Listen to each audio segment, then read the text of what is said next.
स्वागत है आपका अपने YouTube चैनल आरपी ट्रेडर्स में। हम आपके लिए फिर से एक नया वीडियो लेके आए हैं जहां पे आज हम सीखेंगे सपोर्ट एंड रेजिस्टेंस। ठीक है। और आप में से कुछ लोग जो नए हैं मैं उनको ये बताना चाहूंगा कि हम एक सीरीज लेके आए हैं जहां पे हम स्टॉक मार्केट सीख रहे हैं बिल्कुल बेसिक टू एडवांस लेवल तक। ठीक है। ये इस सीरीज में हम सीख रहे हैं सपोर्ट और रेजिस्टेंस। और बाकी के हमने पहले सीखा है basic of stock market, fundamental analysis कैसे करते हैं, टेक्निकल एनालिसिस कैसे करते हैं। और आप में से उन लोग कोई लोग होंगे जो वीडियो नहीं देखे हैं तो मैं उस वीडियो का लिंक जो है इस वीडियो के डिस्क्रिप्शन बॉक्स में पिन कर दिया हूं, वहां पे आप जाइए और वो वीडियो देख सकते हैं। ठीक है। तो आइए चलते हैं हम आज के अपने टॉपिक सपोर्ट एंड रेजिस्टेंस पे। ठीक है। तो सबसे पहले सपोर्ट एंड रेजिस्टेंस देखिए क्या है। सपोर्ट एंड रेजिस्टेंस एक जोन होता है। ठीक है। जो सपोर्ट होता है ये बायर्स जोन होता है। ठीक है। और रेजिस्टेंस क्या होता है, सेलर्स जोन होता है। ठीक है। ये दोनों क्या है, तो दोनों एक जोन है। ठीक है। पहले चर्चा करते हैं सपोर्ट के बारे में। ठीक है कि सपोर्ट क्या होता है। देखिए सपोर्ट एक ऐसा लेवल है ना जहाँ पे क्या होता है, बायर बैठे हुए रहते हैं। वो क्या करता है, अगर प्राइस गिर रहा है ना तो वहां पे बहुत बाई करने के लिए पूरा स्ट्रॉन्ग रहते हैं। ठीक है। ये बायर्स का स्ट्रॉन्ग पॉइंट है। अगर जिस लेवल पे बायर्स बैठे हुए हैं वहां से प्राइस को नीचे नहीं आने देते हैं, प्राइस वहां पे जाता है और वहां से प्राइस का ट्रेंड चेंज होता है। ठीक है। तो वो सपोर्ट लेवल पे होता है। ठीक है। हम उसे सपोर्ट क्यों कहते हैं, क्योंकि वहां पे प्राइस जो होता है ना वो सुधरता है। वहां पे अगर गिर रहा है तो वहां से ऊपर जाने की कोशिश करता है। ठीक है। ये सपोर्ट होता है हमारा। जैसे कि मैं आपको यहाँ पे एग्जांपल, जैसे प्राइस यहाँ पे गिर रहा है, ठीक है, थोड़ा सा पुल होता है, फिर यहाँ पे आता है, फिर जाता है। जैसे देखिए एक यहाँ पे लेवल बन रहा है, एक ये लेवल बन रहा है, प्राइस यहाँ पे नीचे आ रहा है। ठीक है। अब ये जो लेवल देख रहे हैं ना, ये हमारा सपोर्ट लेवल होता है। ठीक है। प्राइस यहाँ पे आया, ठीक है, यहाँ पे बायर्स बैठे थे, उन्होंने प्राइस को थोड़ा पुश किया, ऊपर गया, लेकिन फिर से नीचे आया, यहाँ पे सपोर्ट का ब्रेकआउट हुआ। ठीक है। अब यहाँ पे मैं आपको एक चीज क्लियर करता हूँ कि अगर सपोर्ट का ब्रेकआउट होता है ना, इसका मतलब ये होता है, हम बोल सकते हैं कि वहां पे जो सेलर्स है वो जीत रहे हैं, मतलब बियर्स जीत रहे हैं बुल्स पे। ठीक है। तो यहाँ पे सपोर्ट टूटा, फिर दूसरे सपोर्ट के पास प्राइस आता है। ठीक है। और जो पहला वाला सपोर्ट है ना, सपोर्ट टूटने के बाद वो सपोर्ट कन्वर्ट हो जाता है रेजिस्टेंस में। ठीक है। ये रेजिस्टेंस में कन्वर्ट हो जाता है, फिर दूसरे लेवल पे प्राइस आता है यहाँ पे और यहाँ पे सपोर्ट लेता है, लेकिन फिर भी जो बायर्स हैं वो वीक होते हैं। ठीक है। प्राइस इस लेवल को भी ब्रेक करता है और इस लेवल पे सपोर्ट लेता है और यहाँ से ऊपर जाने की कोशिश करता है। ठीक है।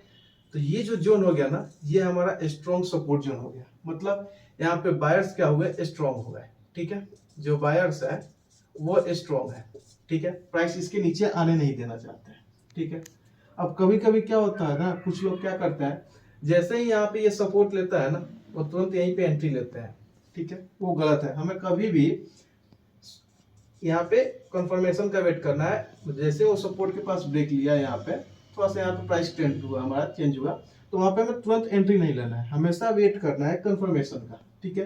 क्यों, क्योंकि कभी कभी क्या होता है ना, ये देखिए ये प्राइस यहाँ तक आता है, ये जो जोन है हमारा, ठीक है, प्राइस कभी यहाँ पे आता है और यहाँ से रिवर्स होता है। क्यों, ये जो एरिया होता है ना, इसको हम बोलते हैं फेक ब्रेकआउट। ठीक है। हम आगे चर्चा करेंगे कि फेक ब्रेकआउट होता कैसे है, उसको पहचानेंगे कैसे। ठीक है। अभी हम आते हैं अपने दूसरे पॉइंट पे, रेजिस्टेंस पे। ठीक है। रेजिस्टेंस क्या होता है, रेजिस्टेंस जो होता है ना, ये एक सप्लाई लाइन है। ठीक है। अगर प्राइस बार बार एक ही लेवल पे जाता है, वहां से उसको रिजेक्शन मिलता है, नीचे आता है, फिर उस लेवल पे जाता है, रिजेक्शन मिलता है। ठीक है।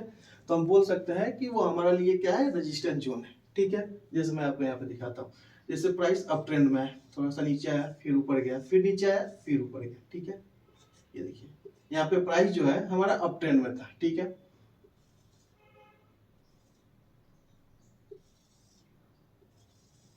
ये जो दो लाइन देख रहा है ये हमारा रेजिस्टेंस है। ठीक है। यहाँ पे जैसे प्राइस यहाँ पे आया, ठीक है, रेजिस्टेंस को टच किया, यहाँ पे थोड़ा सा प्राइस नीचे आया, वापस प्राइस रेजिस्टेंस को ब्रेक किया यहाँ पे। ठीक है। रेजिस्टेंस को ब्रेक क्यों हुआ, इसका कारण ये है कि यहाँ पे सप्लाई कम है। ठीक है। सप्लाई कम है और डिमांड ज्यादा है। ये रेजिस्टेंस ब्रेकआउट कब होता है, जब हमारे पास सप्लाई बहुत है, ठीक है, और डिमांड कम होता है, तो हमारा सपोर्ट लेवल ब्रेक होता है। ठीक है। अगर डिमांड ज्यादा है, सप्लाई कम है, तो रेजिस्टेंस लेवल ब्रेक होता है। ठीक है, यहाँ पे देखिए प्राइस यहाँ पे पहले रेजिस्टेंस लेवल को टच किया, थोड़ा सा नीचे आया, फिर यहाँ से सेकंड टाइम में क्या किया, वो रेजिस्टेंस लेवल को यहाँ पे ब्रेक किया। ठीक है, यहाँ पे ब्रेक किया। अब यहाँ पे क्या होता है, कुछ लोग आएंगे यहीं पे एंट्री लेंगे, जैसे यहाँ पे ब्रेकआउट हुआ ना वो एंट्री लेंगे। ठीक है, तो हमें तुरंत यहाँ पे ब्रेकआउट के टाइम पे एंट्री नहीं लेना है। ठीक है, प्राइस देखिए यहाँ पे थोड़ा सा ऊपर गया, वापिस रिटेस्ट किया। ठीक है, देन प्राइस ऊपर जाता है। ठीक है, और जो ये रेजिस्टेंस है ना, इसका जो ब्रेकआउट होता है ये हमारे लिए सपोर्ट का काम करता है। ठीक है, जनरली हम ये बोले तो अगर सपोर्ट ब्रेकआउट होता है, ठीक है, अगर सपोर्ट का ब्रेकआउट होता है तो ये रेजिस्टेंस में कन्वर्ट हो जाता है, और रेजिस्टेंस का ब्रेकआउट होता है तो ये सपोर्ट में कन्वर्ट हो जाता है। ठीक है, ये इसका जनरली रीजन है। वो क्यों कन्वर्ट होता है यहाँ पे मैं डिस्कस किया। बायर्स यहाँ पे वीक थे, ये सपोर्ट ब्रेकआउट हुआ। ठीक है, थोड़ा सा यहाँ पे सुधारने की कोशिश की, फिर से नीचे हुआ, ये पूरा यहाँ पे ब्रेकआउट आपको दिख रहा है। सेम वैसा ही हमें रेजिस्टेंस लेवल में ये देखिए यहाँ पे ब्रेकआउट देखने को मिल रहा है। ठीक है, तो मैं आपको ये बात हमेशा आप याद रखिएगा, हमें क्या करना है, जैसे ही लेवल का ब्रेकआउट होता है वहां पे एंट्री कभी नहीं लेना है। ठीक है, वहां पे फेक ब्रेकआउट्स भी हो सकते हैं। जैसे ये देखिए, अगर यहाँ पे सपोज प्राइस अगर रिटेस्ट कर रहा है, अगर एक कैंडल यहाँ तक आया, ठीक है, इस लेवल से आके वापिस वो ऊपर चला गया, तो ये लेवल्स क्या था, यहाँ पे जो सेलर्स थे वो ट्रैप हो गए। ठीक है, और यहाँ पे अगर सपोर्ट पे जब ऐसा फेक ब्रेकआउट होता है ना, तो यहाँ पे बायर्स ट्रैप होता है।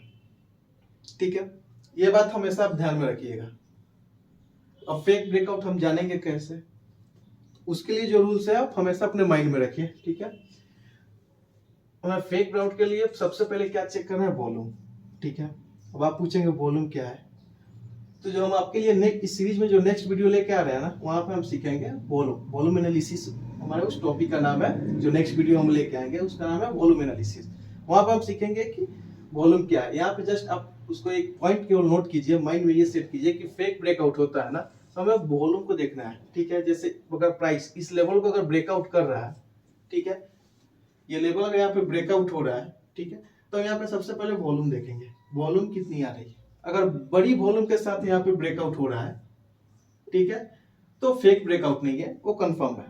ठीक है, अगर ब्रेकआउट यहाँ पे हो रहा है, ठीक है, लेकिन वॉल्यूम नहीं आ रहा है, तो क्या होता है, वो फेक ब्रेकआउट होता है। तो हमें क्या करना है, उसमें ट्रेड नहीं लेना है, वेट करना है रीटेस्ट का। रीटेस्ट पे आएगा देन बाई करेंगे, क्योंकि एंट्री लेते हैं कि आप जैसे ब्रेकआउट देना वहां पे एंट्री लेंगे ना, तो उस समय जो फेक ब्रेकआउट होगा आपको पता नहीं चला, तो आप क्या होगा, आप पैसा लूज करेंगे। ठीक है, तो फर्स्ट हमें क्या करना है, लर्निंग पे फोकस करना है। अगर हम लर्निंग पे फोकस करेंगे ना, अर्निंग एकदम आएगी। वो बोलते हैं ना, लर्निंग पे फोकस करो, अर्निंग होगी ना झक मार के आएगी। बिल्कुल यहाँ पे झक मार के आएगी। आप सीखो तो पहले। बिल्कुल स्टॉक मार्केट में पैसा बनता है, लेकिन सभी को पैसा बनाना है। ठीक है, लेकिन सीखने के लिए बोलिए तो किसी को सीखने में इंटरेस्ट कुछ नहीं है, उन्हें बस क्या है, पैसा चाहिए। वो इसे गैम्बलिंग की तरह ट्रीट करते हैं। जैसे अभी पैसा लेके आए, 1 घंटे में डबल करने का, ऐसे कैसे होता है। आप पढ़ते हैं, जैसे आप डॉक्टर बन रहे हैं, आपको 5 साल पढ़ना होता है, आप 5 साल पढ़ते हैं, 5 साल बाद आपके पास सर्टिफिकेट आता है, फिर आप हॉस्पिटल में आपको जॉब होता है, आप वहाँ पे जॉब करते हैं। स्टार्टिंग में आपको वहाँ पे बड़ा पैकेज नहीं मिलता है, आप धीरे धीरे जाता है, वहाँ पे आपका माइंडसेट भी रहता है, मैं अभी फ्रेशर हूँ, मैं अभी आया, एक्सपीरियंस नहीं है, मेरे को इतना ही मिलेगा। लेकिन स्टॉक मार्केट में आते हैं लोग ना, आते उनका माइंडसेट चेंज हो जाता है। ठीक है, ये बात आप हमेशा याद रखिए कि अगर लर्निंग पे फोकस करेंगे तो अर्निंग जरूर होगा। ठीक है, तो यहाँ पे आज आपने क्या सीखा, सपोर्ट रेजिस्टेंस क्या होता है। ठीक है, फेक ब्रेकआउट कैसे होता है, हम कैसे पहचानेंगे कि फेक ब्रेकआउट ये हो रहा है या ओरिजिनल कंफर्मेशन है, ये सभी यहाँ पे पॉइंट हमने डिस्कस किया है। ठीक है, आप इस वीडियो को सेव करके बार बार देख सकते हैं। अगर कुछ भी कंसेप्ट आपका क्लियर नहीं तो आप हमें कमेंट कीजिए, और वीडियो आप लोगों को नॉलेजेबल लगी हो तो अपने दोस्तों के साथ भी शेयर करें। Thank you.